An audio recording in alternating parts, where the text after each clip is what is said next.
Well, actually, I read a book called Dark Light by a Norwegian author called Mette Nuth, and she wrote about a book like it happens around 70 and something in Norway when they had the plague.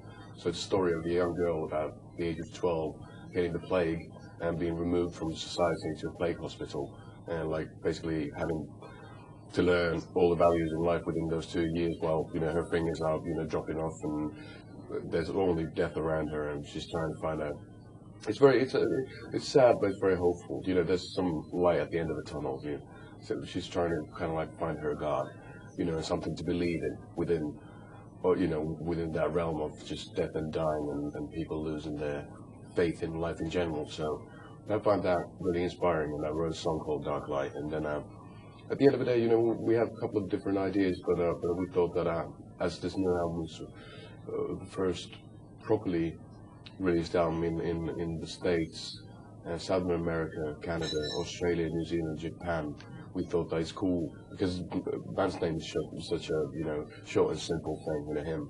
So we thought that hymn, Dark Light, is something that you can't forget. It's very easy to remember, and it describes sort of like the the contradictional nature of what we're trying to do with the music as well. Trying to incorporate the sweetness and melody of U2 mixed with then the bit more brutal side of maybe even Black Sabbath. So.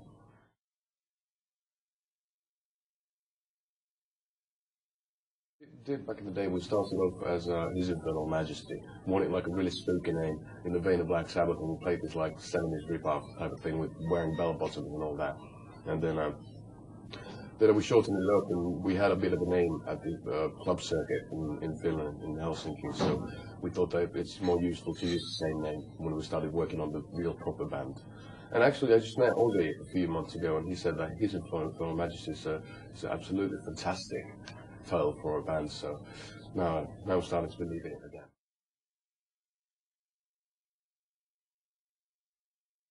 Well, we recorded one album in the past in the studio called Rockfield in Monmouth, Wales, and the thing we learned about that process was just the fact that it's very good for a band to be away from home when recording an album, because that gives us 24 hours a day time to really concentrate when living in a residential studio, so you don't have anything else to do besides maybe playing chess and watching TV. So we wanted to do the same again now, and because we wanted to work with Tim Palmer as a producer.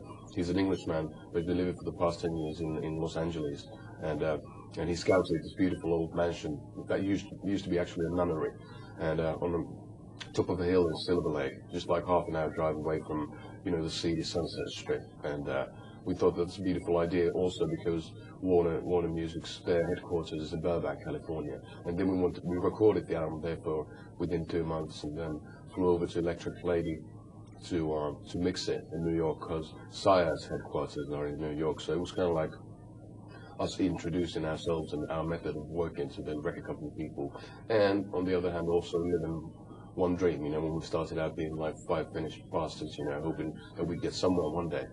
That of course it's one of those dreams to be able to be in a rock band and record in the States, and preferably LA. So that's what happened. It was good times,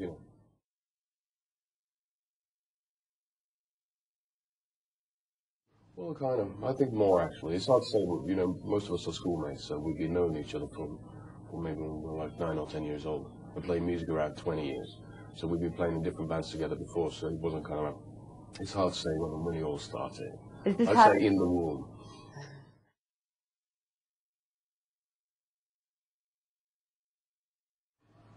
We never set any goals. I think that every day is a goal in itself, just to wake up in the morning and try to get something done. So in that sense, yeah, it's cool. I never had the possibility of traveling before, and it's nice to go to different places, meeting different people, making friends all around the world, and going to cool restaurants and bars, and it's good fun.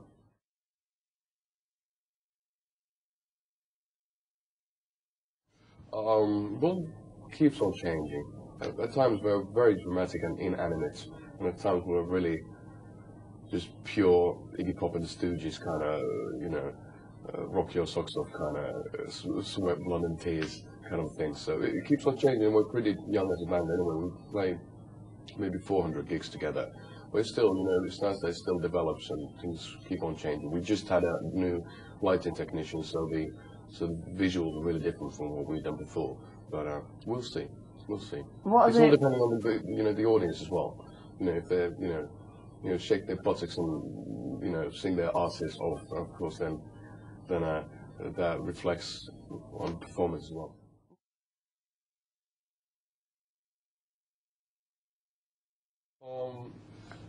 We, for some reason, have been very well known of gaining the attention of very kind of goth-influenced young people, especially girls. So I'd say that there's probably plenty of people dressed in black and wearing too much black eyeliner than they should be.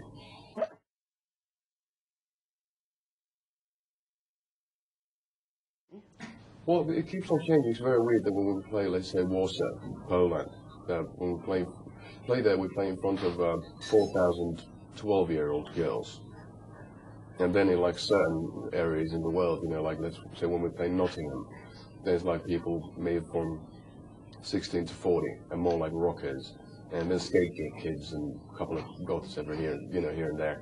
But it's very different. That's kind of also one of the things that keeps us changing as a live band and also makes it very interesting. Because somewhere we're considered being like pop idols, somewhere we're underground band, and somewhere we're something in between. So.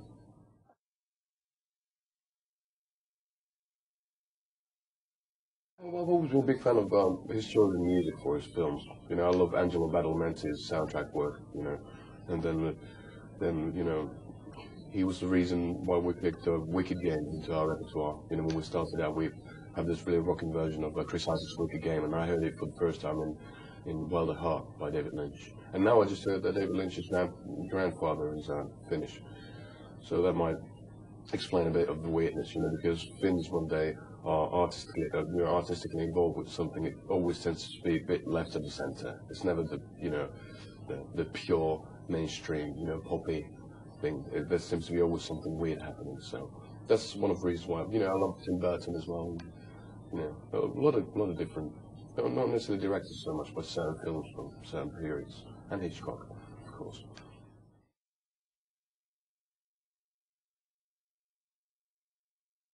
That's the way we were brought up. We were brought up by listening to sweet, sad, melancholic Finnish music. On the other hand, then on the other hand, you know, listening to Kiss and Rolling Stone and all that stuff. So we didn't kind of like artistically want to restrict ourselves when we started the band, but rather try to, you know, have it all of our influences coming together and hopefully creating some kind of a unique cocktail. So and you know, visuals have always been really important to rock and roll music. I'm a big fan of Led Zeppelin and Sabbath, and Zeppelin had the 4 symbols on the 4th album, and Sabbath had really strong the logo, and then the kind of like inverted cross version of the logo and stuff like that. And I thought that it would be beautiful because, you know, well, let's say as simple symbol as a Christian cross, it's travelled pretty well. You know, such a simple thing, and there's very many of us, so it's cool to be able to have a mixture. It's like a yin and yang version of a yin and yang by a guy who's been brought up by watching and reading, you know, populistic stuff that was created from 60s on, you know, all the horror movies and everything like that. You know, that's the way I see life. It's about the balance.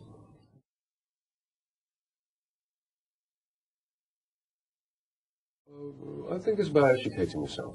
I think we have an educational purpose as a band, you know, for people to watch good movies and read good books and try to educate themselves onto a level they can have a decent conversation. For example, with us.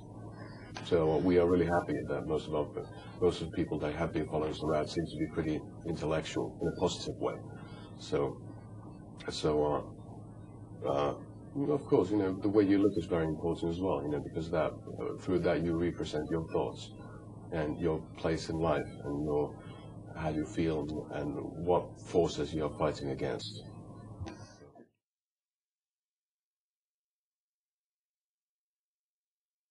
Well, it's just a nice little ditty. It was just we recorded all of the 10 songs. We didn't have any ideas what's going to be a single and whatnot. And then at the end of the studio session, we just thought that This very well represents what we have been and what we are now. You know, it's got the trademark hymn things and hopefully something new in production as well. And kind of like pseudo-poetic lyricism involved there too. So it's always interesting to talk with people who have been ripping the wings out of a butterfly, and who've been blowing up frogs and shooting pigeons. You know, that's what kids do every now and then.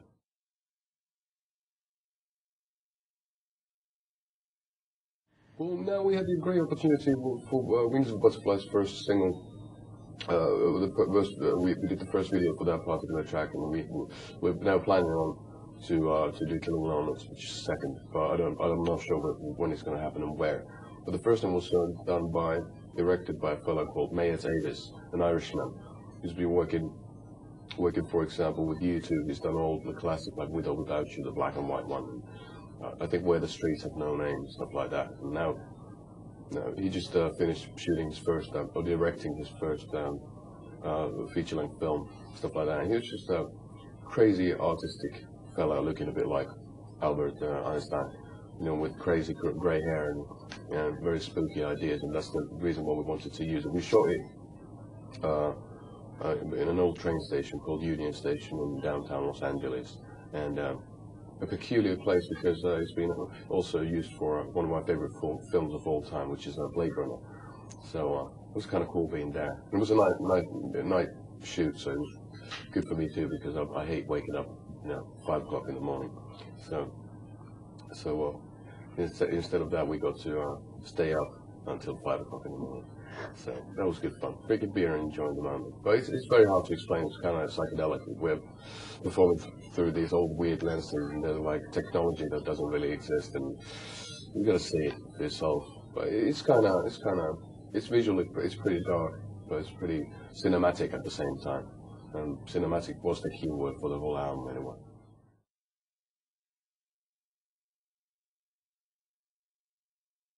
Well, originally I was supposed to be the bass player for this band, so it can be still a bit intimidating, or at least as a thought of walking there and not having an instrument in your hands and pretending that you're like the reborn Jim Morrison or whatever. But no, I don't think the only charismatic person I've ever met in my life, actually I didn't meet her, but I saw her, was Skin from Skunk Nancy.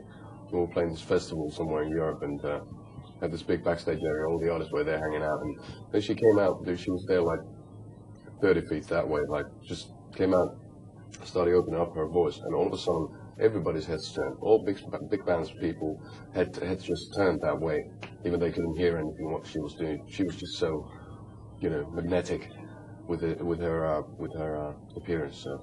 So that's charisma. But,